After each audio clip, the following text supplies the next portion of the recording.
چجوری دلتون میاد زن و بچه و پیرمرد رو از خونه خودشون بکشید بیرون به عنوان اخراج اتباع خارجی بفرستین کشور خودشون؟ چقدر بدین، چقدر بی‌شرفین.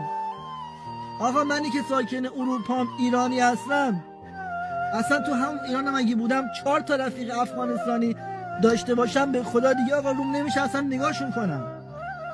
چقدر بی‌شرفی. مگه ما کشور مسلمان نیستیم؟ ایران. اگه مسلمانی به این آقا من کافر باشم به خدا بهتره. یه چیزایی دارم میبینم، انصاف مگه ندارید؟ شرف مگه ندارید؟ بعد میایید میگید چی؟ ایران داره نابود میشه، مردم تو فقرن، تو بدبختی هستن. بابا آدم بغضش میگیره به خدا. چوب خدا صدا نداره. الان خیلی ها خوشحالن 1 سال دیگه، 2 سال دیگه، 3 سال دیگه تومونشو پس میدیم.